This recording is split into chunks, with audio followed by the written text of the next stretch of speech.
share, recipe share. Share a little recipe with Recipe Share.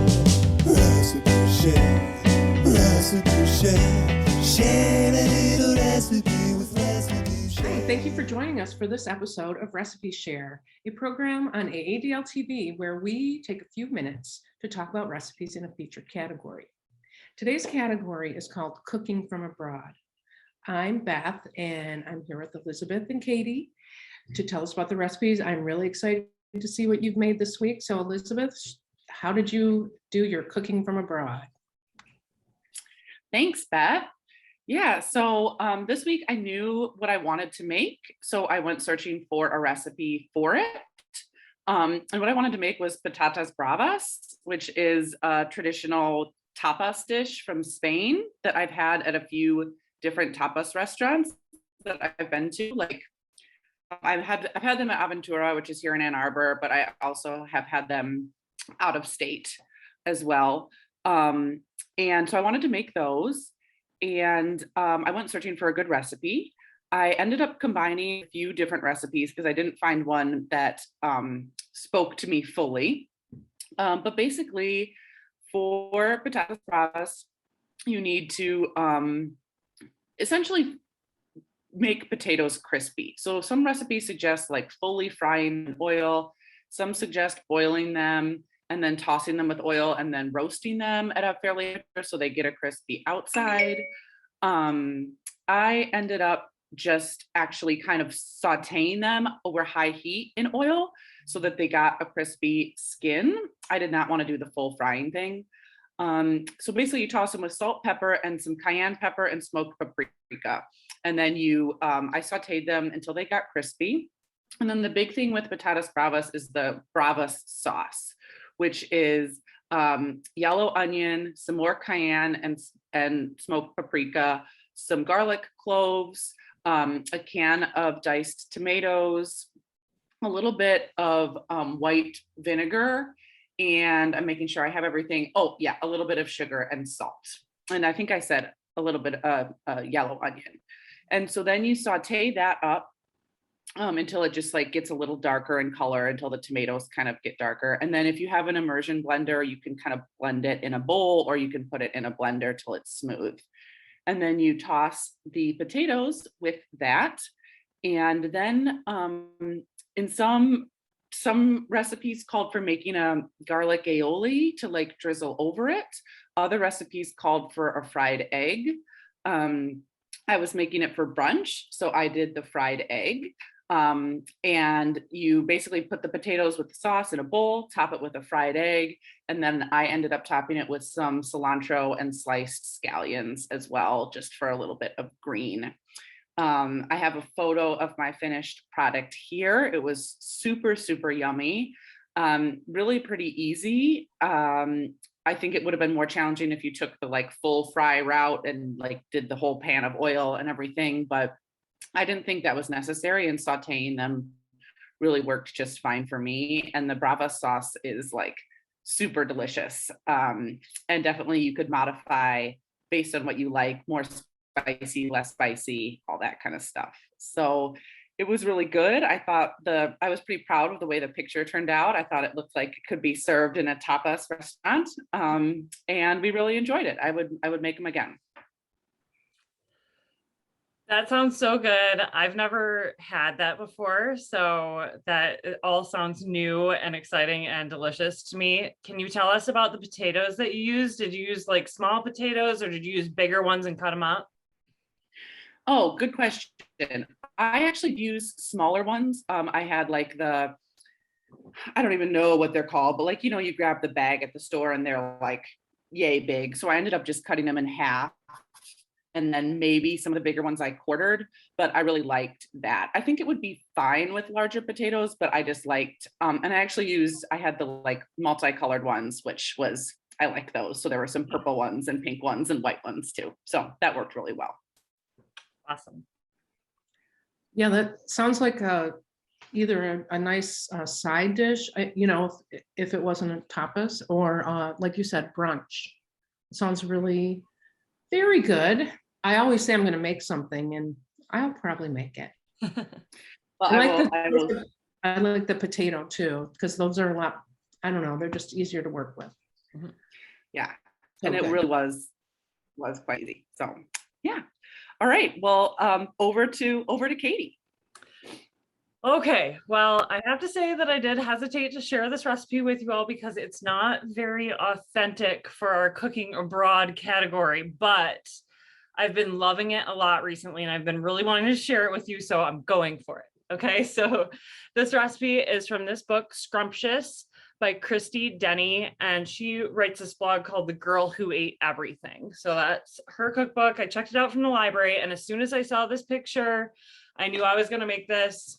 It is an Italian spinach salad. Look how beautiful that looks. And it's totally different than any other salads that I have in my repertoire. So here's the recipe. It's chopped baby spinach, halved grape tomatoes, small fresh mozzarella balls, chopped pepperoni, chopped salami, and chopped red onion. And then the dressing is a 1/4 cup olive oil, 2 tablespoons lemon juice, a 1/4 teaspoon or a 1/2 teaspoon Italian seasoning, and a pinch of salt. So the first time I made this recipe, I threw together all the ingredients as written. Oh, plus take another look at this picture. There's definitely Parmesan on that salad. It's not listed in the ingredients. So I made sure to include that as well.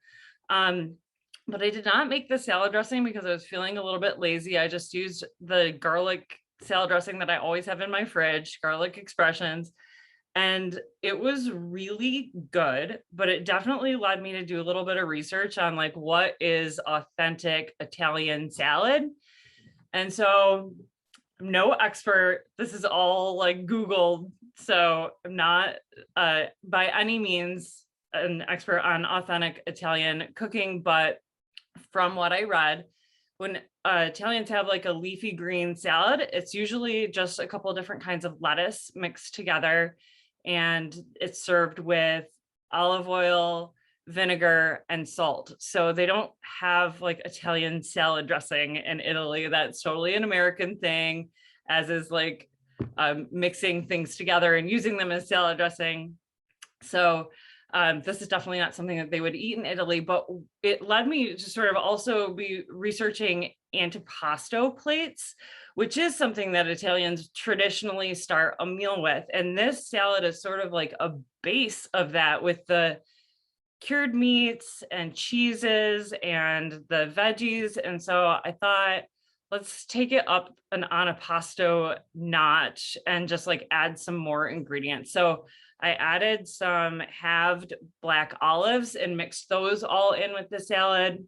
And then I garnished it with some pepperoncini and some marinated artichoke hearts.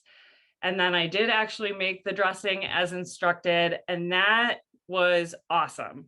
That just sort of like completed this salad for me. I made it over and over again for lunch, so much so that eventually my husband was like, hey, you can make that for me too. It sounds really good. You know, he loves pepperoni and salami and stuff. And so I actually ended up making this for dinner last night, and he really loved it, even though there's a bunch of tomatoes in here and he's not a big tomato fan.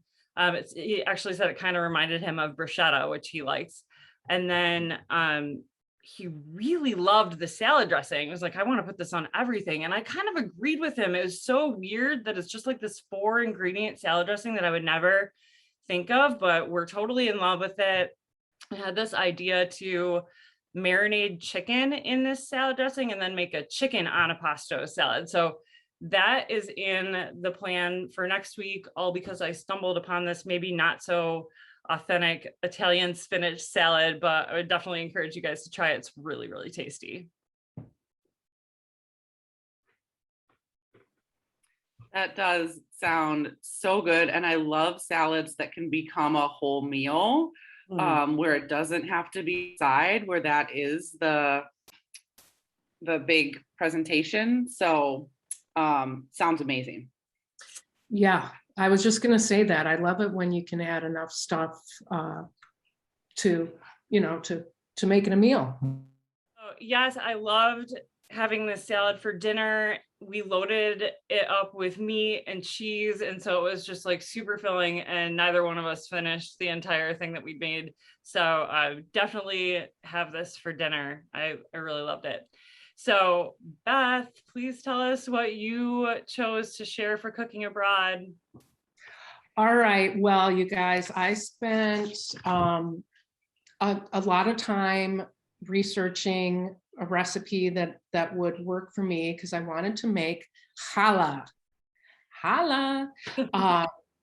And so I looked, gosh, a few months back, it seemed like every recipe I was finding had a lot more sugar first, and a lot of them are for 2 loaves, which, you know, I could do the math, but I just wanted to find just 1 loaf at a time, and also not so much sugar or honey. I don't really care, like Elizabeth, we've all probably, so we don't like the sweet stuff as much. And I just, so my sister-in-law used this recipe from Jamie Geller when she was teaching preschool at our temple.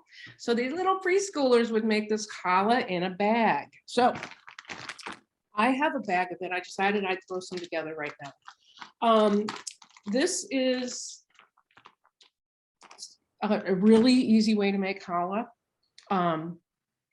You just put the yeast, the flour, there's 2 tablespoons of sugar, some oil and salt, and yeah, I said yeast. You put it in a Ziploc bag, and then the first half hour, you set it in a bowl of warm water.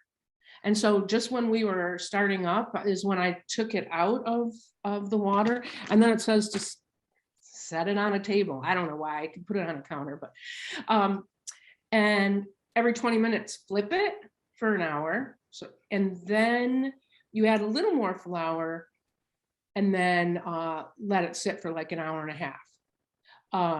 So it takes like 4 hours altogether.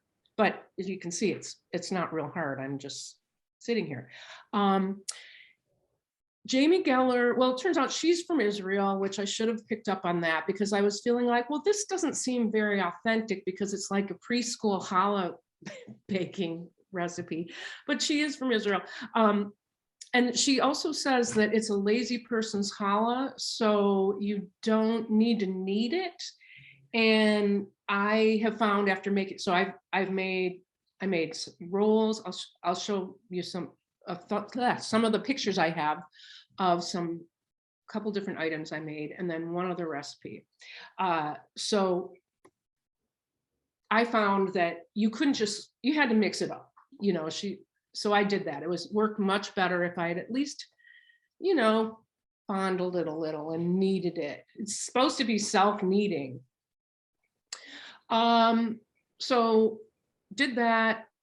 I felt like it wasn't broad enough, but really, I just realized today she was from Israel. But so I picked out a recipe I kind of riffed off of from Shuk, this book, which was in a display. Probably Elizabeth put it out there, and I grabbed it right away. It was really hard when all those cookbooks were out because I kept checking them out. Okay, so from Shuk, though, they had a challah recipe, but I used their variation of stuffing it with leek and mushroom and za'atar, which is a Middle Eastern spice made from thyme and oregano and some other things, sesame seeds.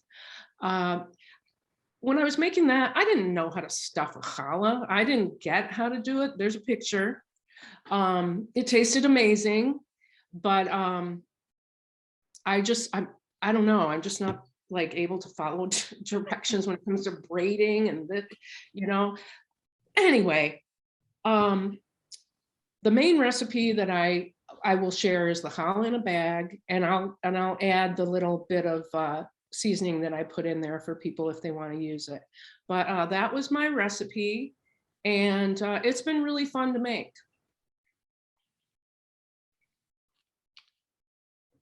Well, it sounds super fun, and I am looking forward to seeing the pictures, especially of your attempt at stuffing the challah? Because that does sound difficult to me, like just the braiding and the stuffing and all that stuff. I think I would have a hard time with that too. I pretty much just spooned it around it, you know. It wasn't really stuffed, but it looked beautiful. And then I also like putting the everything spice on it. So I really like using that. So it's that's been my thing. And it smells so good in the house. So yeah, I really enjoy making this.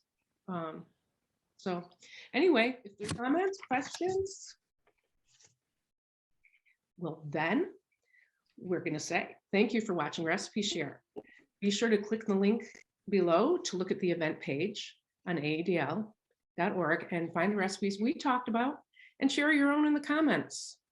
Join us next time when we'll be going nuts. We're looking forward to what you've been making, and thanks for sharing. Recipe Share, Recipe Share, share a little recipe.